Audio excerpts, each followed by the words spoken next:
Hey guys, it was a fully packed first business week of 2025. Everybody woke up again, and my inbox just overflowed with email newsletters. It was over 40 in total.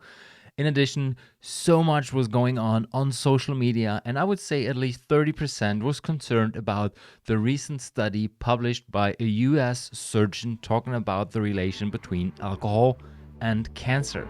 And this is only one topic we will talk about in this episode. Let's go!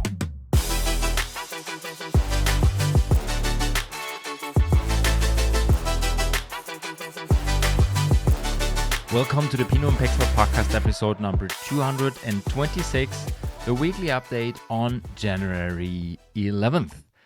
We will start with the dominating topic in the wine and drinks industry in this week. It was the article, the study published by a US surgeon that showed the relation between alcohol and cancer. And this guy, he's not brand new to the industry. He's talking a lot about the influence on alcohol. And the US Department of Health and Human Services published his paper, 21 pages, about the relation of alcohol and cancer. And of course, on the one side, this is very important when it comes to the content, to basically the outcome out of this study, that many different cancers are closely related to the consumption of alcohol, especially for women when it comes to breast cancer. But on the other side, so many people woke up in the industry, maybe because of dry January or whatever, they jumped on the train saying this study is a problem, and they started defending alcohol consumption again. They were talking about moderate consumption and tried to put this study in perspective again. Because at the moment, everybody's arguing about the positive or negative influence of alcohol. And again, it's not about moderation, it's more about defending alcohol itself. The impact of this study was so huge that even the stock market reacted on that, and some of the big drinks industry saw a decline of over 4% when the study was published. And I don't want to put too much focus on studies like this, because usually it's descriptional or just observational studies. Nevertheless, the outcome usually is very, very important for the industry, no matter what side you're actually looking on. And the main outcome of this study was that not only that there is 100,000 cancer cases each year related or caused by alcohol, but in addition, 20,000 people are dying each year of the result. And the main point he was focusing on it, that there is a direct link between alcohol consumption and cancer risks, especially when it comes to the 7 types of cancer, including cancers of breast, colorectal, esophagus, liver, mouth, throat, and voice box. Regardless of the type of alcohol we consume, so beer, wine, spirits, it doesn't matter. It's just the alcohol as a substance itself. And of course, we should be aware of those risks. And again, when we talk about moderation, it's about what do I know about the consumption of alcohol? And these studies really open our minds to that. And in addition, what I decide as a human being, what I just want to do with my life. And if I decide to drink alcohol regularly or only now and then, this is my personal decision. I'm aware of the risks. So, I have to live with those risks. So leaving that behind, let's come to the funny stuff of the week.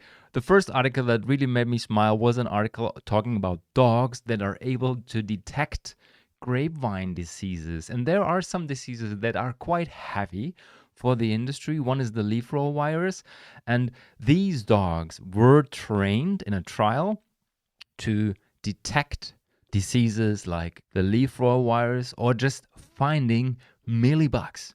And the first thing that made me smile was the name of the dogs. One was called Malbec, after the grape variety, and the other one was called Sauvy B. And this didn't sound like a dog. It sounded more like a rapper or something like this. But just the study, the article itself was very, very interesting, because as I said, it's quite heavy. It's quite tough to detect stuff like that. And if you are able to train your dog like this, you will be able to prevent a bigger impact on your vineyards if one or two, or at least, or maybe several of your grapevines are affected by mealybugs or the leaf roll virus.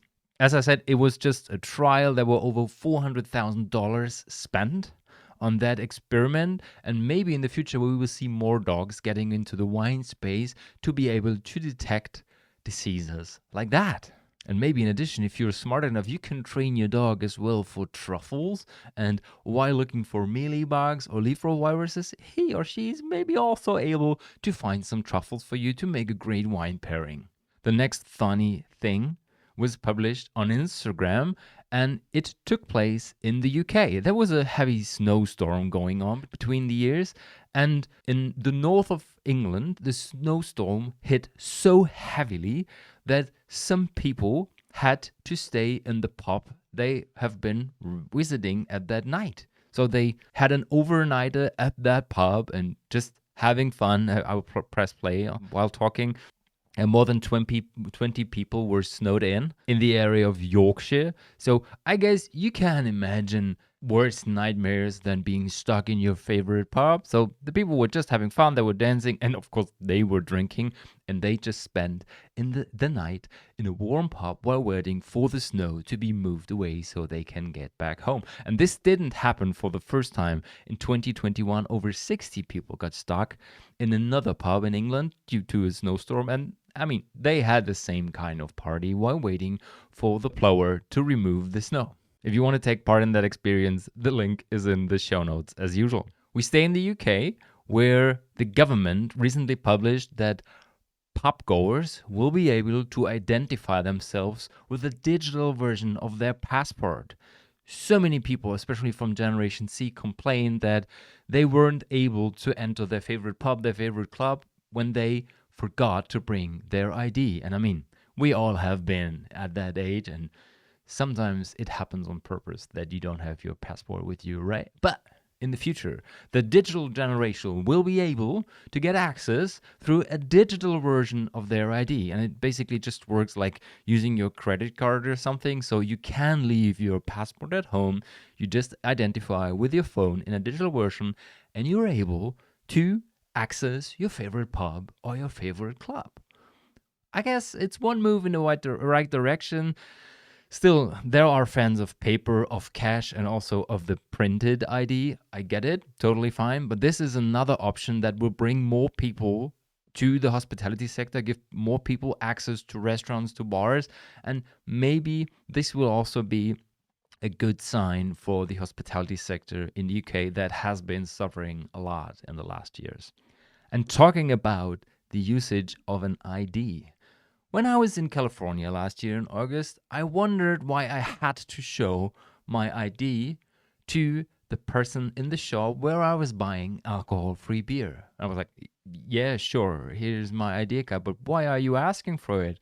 And I mean, they didn't know why. They were just told to ask everybody entering the liquor store to buy something for their passport. Totally fine. But what is actually the reason for asking somebody for their ID when they want to buy alcohol-free drinks? Well, it's as easy as it might sound. Alcohol-free drinks still remind you of the feeling, of the environment, just of the emotions you have drinking a regular one. So and it doesn't matter if it's a can of beer or it's a glass of wine, a bottle of spirits. It's very, very closely related. And what they want to do is they want to build awareness, especially for the younger ones below 18, that they know what they are buying. So in the end, you are allowed to buy alcohol-free drinks under the age of 18, but they want to ensure that you know what you're doing, and this can cause a regular consumption of alcohol-free things that might be replaced with the regular boozy ones in the future. And I mean, the idea is nice, and there have been many discussions, and there is no solution at the moment. Is it a good idea to serve alcohol-free drinks to your younger peers? So I don't know. Is it a good idea to have an alcohol-free sparkling wine at the birthday party of your 14-year-old? We don't know. And there have been so many news about that. We had some of the on the podcast where a young lady in the US was serving what is it, alcohol-free sparkling wine to her daughter at the age of 13, and some other parents complained about that. I get it. There are not enough studies showing a positive or a negative influence on the future consumption of alcohol, or at least there are several, but there is no decision one or the other in the one or the other direction. In the end, it should be your personal decision, especially as a parent, whether you want to offer this to your children or not. At least it is a good idea to build awareness for the whole category of alcohol-free drinks, for the whole category of alcoholic drinks, and what might happen in the future. The good thing is that the whole Generation Z and the Alpha that is coming after them from 2010 on, they are thinking differently about alcohol and alcohol consumption.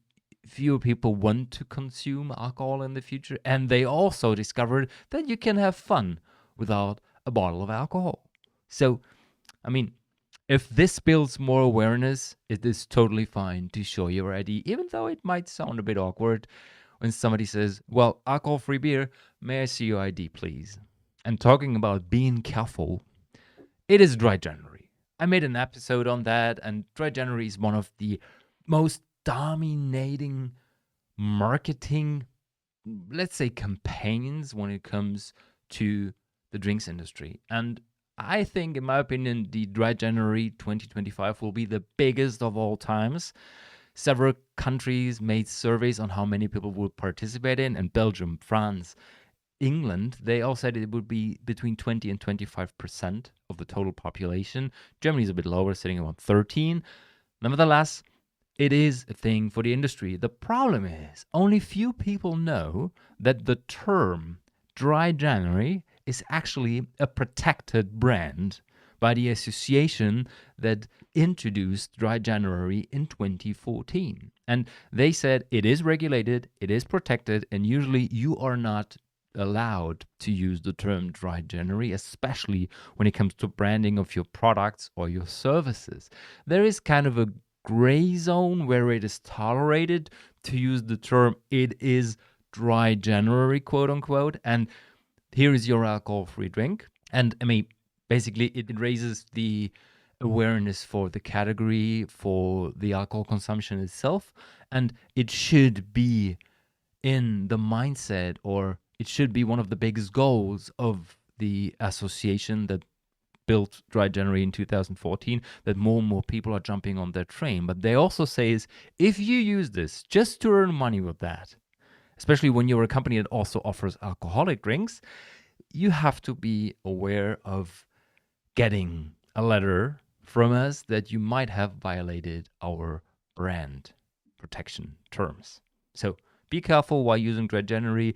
It's a good movement. It raises awareness for the whole category, and, well, do what you got to do. And of course, we see so many brands working with Dry January in marketing campaigns and with their strategy and stuff. And Heineken launched one of the biggest campaigns ever. And this happened in parallel to the study I talked about in the last episode. The study not only showed that there might be a big Dry January coming and 2025 will be the year of alcohol-free drinks. No, it also showed that there still is a huge peer pressure in social gatherings when it comes to people that don't want to drink alcohol. So, I mean, there is enough peer pressure if you want to drink, and some people force you to drink more and more and more, and resulting in binge drinking. But there is also still a big amount of social pressure, of peer pressure, when it comes to some people that just don't want to drink. And to raise more awareness for this category, that there should be no reason why you are drinking alcohol-free stuff, and you don't have to defend yourself when drinking alcohol-free drinks, that they named their campaign 0.0 reasons needed. And they launched 3, 4, 5 clips or something, 30 seconds long, about people drinking Heineken 0.0 and other people reacting in a weird way, asking the regular questions like, are you pregnant? Or do you have to get up early in the next morning? Or are you the driver? And just go to YouTube, enter zero point 0.0 reasons needed, and have a look at the clips. My favorite one is the one with 3 people working, or at least looking like they're working, on a huge business office party. And the manager says, oh, still working. Well, okay, you have your day off tomorrow. And they say, oh, well, thank you. And when he leaves, they switch and you see the monitor they're looking at, and it's just a football game. So, well, this is the most funny one in my opinion. The other ones with a pregnant woman and a guy in a bar that is said to be the designated driver. But, I mean, you don't have to be the driver to drink alcohol-free stuff, right? So, well, have a look at the campaign. I really liked it. And of course, it's a big, big marketing coup again by Heineken. And maybe this is also the reason why they are one of the biggest and most dominating brands in the alcohol-free space. Talking about a dominating brand, Josh Cellars just pulverized every single record for wine sales last year in retail in the US. It became huge. It was pushed by influencers. It even made it to TV shows, to Gary V's winetext.com YouTube blog. It was just everywhere. People love Josh and the brand. It's an easygoing, well-made, slightly polished wine, and people just enjoy it. And I mean, the band became bigger and bigger and kept growing. And they, of course, they are also watching trends. So the next logical step was to launch an alcohol-free drink. And right now they are entering the alcohol-free space with a non-alcoholic sparkling. The base wine is made in Italy, so obviously it could have been a Prosecco. And then it's imported to the US, de-alcoholized. And I mean, it's a Prosecco. It's a very traditional Prosecco bottle, the one that is slightly thicker in the middle of the bottle. And then, of course, sparkling topping, the capsule, and the huge Josh writing so everybody can see it in retail in the supermarkets on the shelves. The price is, oh, well, what is the price?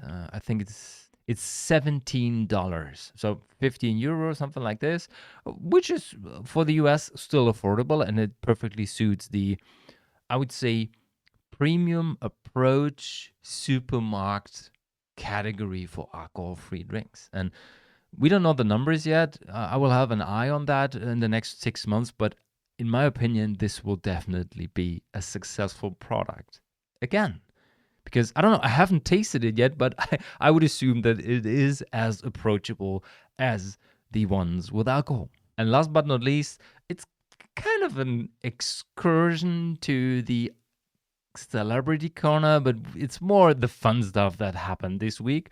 When was the news that Kim Jong-un, the president of North Korea, announced that he will ban hot dogs from being served in restaurants and in food locations in North Korea because the influence of hot dogs has become so big and it's way too Western for the North Korean society that you will be punished if you will serve hot dogs in the future. So I don't know if you have ever been to North Korea. It's quite tough to get in. And if you manage to do so, it's quite tough to get into other countries afterwards. A friend of mine recently discovered that when he was trying to enter the United States. And several years ago, it was kind of a fun experiment to just step on the territory of North Korea for 15 minutes just to have the stamp in your passport.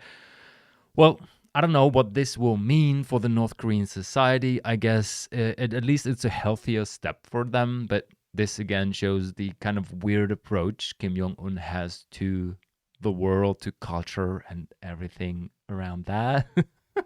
Well, I mean, if you want to see how North Koreans are reacting on that, maybe just grab a coffee on the South Korean border at the Starbucks we were talking about and have a look over to North Korea.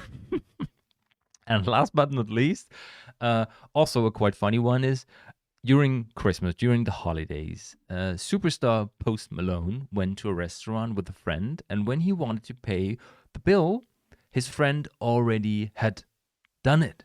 So what he said is, excuse me, miss, had the waitress, could you please charge me $1 or some several cents that I can give you a tip? And then, of course, she said, well, yes. And then he tipped her $20,000. It's a single mom, and he just wanted to, well, be polite, be kind, and trying to help her. And of course, she was freaking out as hell over $20,000 of a tip. And I mean, he has been known for being a very polite guy, and he told everybody his tough story he had. He went through some crazy things, suicidal thoughts and stuff like that. So he's just a nice person. He just wants to give and show people that he has been through stuff like that as well. And this is the perfect news to end this weekly update episode. Enjoy your weekend, have fun, and see you on Wednesday. Ciao, ciao.